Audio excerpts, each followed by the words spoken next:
processos de criptografia, eles eram normalmente utilizados para esconder uma mensagem que você tinha que levar de um ponto ao outro sem a modernidade hoje que a gente tem de um aparelho celular, alguma coisa assim. Antigamente, Júlio César inventou esse disco em que ele tem são dois discos na verdade, que eles giram um concêntrico ao outro, em que eu tenho a possibilidade de fazer uma criptografia bem simples. Essa criptografia, ela é simplesmente assim, eu posso marcar duas letras. Eu posso, por exemplo, marcar a letra A no de baixo com a letra T no de cima. Ao fazer isso, eu posso escolher então uma palavra como, por exemplo, Alan, e eu vou saber que ela é A embaixo, mas em cima ela é T. E eu vou anotar T. O L agora vai deixar de ser L e vai virar E, então é TE. O A de novo vai ser o T e o N vai ser o G. Com esse processo simples, eu não carregava mais a palavra Alan, eu carregava simplesmente as letras já codificadas. Leva-se uma outra pessoa e a pessoa, para poder ler, ela teria que saber quais eram as duas letras que foram inicialmente marcadas. É um processo bem simples de explicar. O que a gente vai tentar fazer aqui, que é explicar o funcionamento da máquina Enigma. A Enigma era uma máquina que foi desenvolvida no início do século passado, isso era 1918, registro da primeira patente.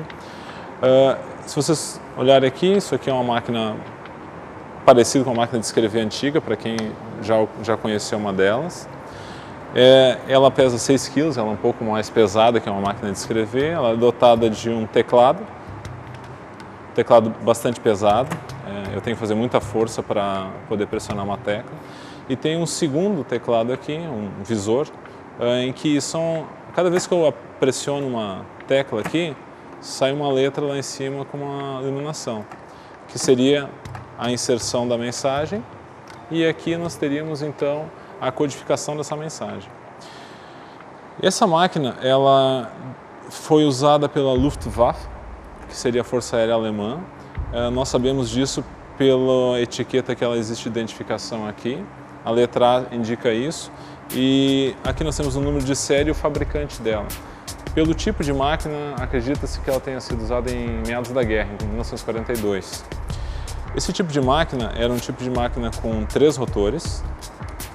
Esses 3 rotores, eles eram os rotores utilizados em 3 casas, sendo que este modelo ele ainda tinha mais 2 rotores sobressalentes, então seriam 5 rotores numerados, de 1 a 5. A gente tem aqui um exemplo que a gente poderia mostrar, em que teria um rotor já em um estado bastante deteriorado, mas que tem em números romanos a indicação de que ele é um rotor 5. Eu teria que então fazer a seleção dos 3 rotores dentre os 5, e além disso, devido a uma tabela que era distribuída mensalmente, no dia, por exemplo, hoje é dia 22, então eu teria que ir lá no dia 22 e descobrir quais eram os 3 rotores e em que posição eles iriam. Cada rotor ele tem 26 posições demarcadas por numeração. Além disso, de eu ter uma posição visível aqui, em que ao baixar a tampa aqui eu posso verificar na parte superior, dentro, na parte interna, eu ainda tenho um segundo anel em que ele é deslocado outras 26 posições. Essas 26 posições seriam uma segunda forma de codificar. Então seria mais ou menos assim, a parte dos rotores. Eu tenho 5 rotores, que eu tenho que escolher 3.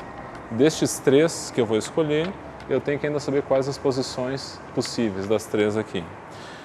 Cada anel interno de cada rotor tem que ser setado 26 vezes. Então eu já tenho a seleção dos rotores, a colocação deles, os 26 anéis internos de cada um deles, e todo dia, além dessas informações, o operador da máquina tinha que saber qual era a posição inicial, que eu teria que saber aqui. Eu poderia botar uma sequência de 3 posições, uma para cada um desses rotores. Ainda assim, não contentes talvez com a criptação que estava, a cifragem que estava sofrendo essa máquina, foi introduzido, logo depois que foi passado para domínio militar essa máquina, esse painel de plugs elétricos aqui. Esse painel de plugs elétricos, ele conecta sempre 2 letras através de um fio elétrico. Então, nesse caso aqui, eu posso mostrar que eu tenho a letra W e a letra U conectadas por um fio. Esse plug eu também posso trocar de lugar. Todo dia de manhã o operador tinha que também saber a cada fio qual era a ponteira de um lado e de outro. Então só revisando, seriam 5 rotores, escolhe 3, coloca os anéis internos de cada um dos 3 em seus números predeterminados, coloca a posição inicial de cada rotor aqui no eixo, pluga os fios aqui, sempre com 13 possibilidades para cada um dos fios. Somando tudo isso de uma forma que fica um pouco difícil de explicar, a gente teria mais de um sextilhão de possibilidades. Isso é uma máquina que, teoricamente, até nos dias de hoje, é bem difícil a gente conseguir decriptar qualquer coisa. Eu preciso fazer essa decriptação de posse de alguma dica. E é aí que talvez tenha sido o erro, alguns chamam de arrogância dos alemães. Tão confiantes que estavam, não tinham mais, então, um cuidado talvez tão severo como deveriam ter com as suas mensagens. Como é que se dava o processo, então, de uma mensagem? Todo dia de manhã, o operador tinha que setar a sua máquina nas posições pré-determinadas por um livro que ele recebia mensalmente, que tinha 30 posições, uma para cada dia, de todos esses itens que eu terminei de falar.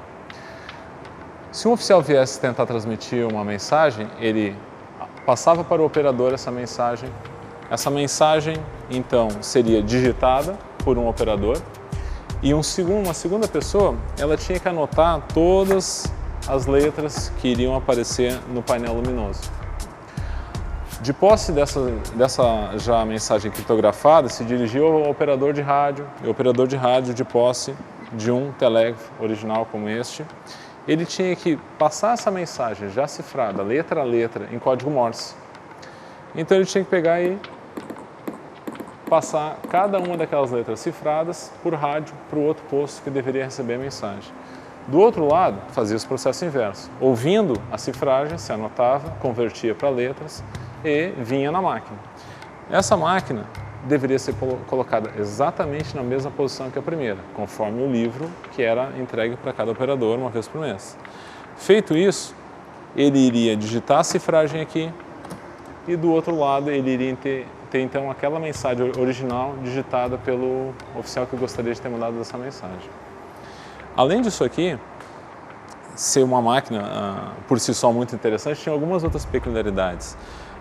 Com medo de serem alvo, já que isso aqui produz uma luz no campo de batalha, eles criaram alguns mecanismos para tentar proteger o operador. Essa caixa, ela tem 3 posições, a fechada, a aberta, como a gente está vendo aqui, e ela ainda pode ser colocada na posição de operação, que é para tentar fazer o quê? Desculpa. Que é para tentar fazer o quê? Reduzir a área em que se possa verificar as luzes. Então, realmente só quem estivesse à frente ou aqui da lateral poderia ver. Não ainda contentes com isso, foram instalar um dimmer, que seria para reduzir a intensidade luminosa das lâmpadas. Ainda assim, com medo de levar um tiro, provavelmente, eles pegaram e instalaram aqui para o operador poder colocar uma espécie de acrílico fumê, para que então tornasse ainda menos brilhante a luz dessa imagem das letras codificadas.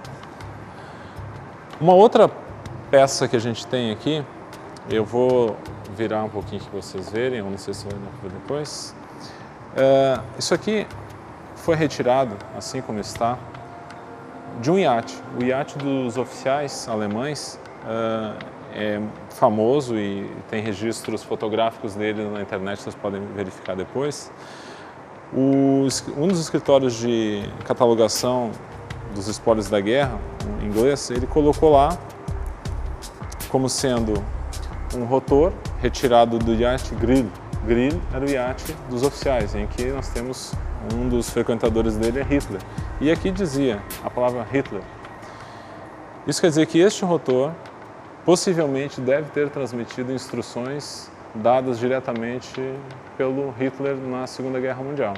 Essa é a terceira peça dentre as 3 que a universidade adquiriu junto a um restaurador chamado Tom Pereira, é um professor emérito da Universidade de Montclair, nos Estados Unidos. E ele conseguiu obter esta máquina, que estava em um basement, num porão de um alemão. Ele conseguiu encontrar ele pondo anúncios em jornais, dizendo que estava procurando peças da Segunda Guerra Mundial. Essa peça foi, então, identificada, o professor Tom foi à Alemanha, identificou ela como original, e ele simplesmente perguntou, mas o que você está fazendo com essa peça aqui no seu porão?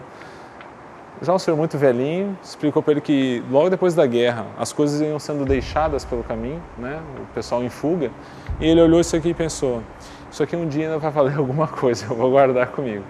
E acho que ele teve sucesso nessa empreitada. Ele guardou, o professor Tom Pereira restaurou, a gente vai poder fazer uma demonstração, ela está funcional. E dentro das comemorações do centenário de Alan Turing, junto com o recurso do Ministério da Educação, a gente conseguiu obter e trazer ela para cá.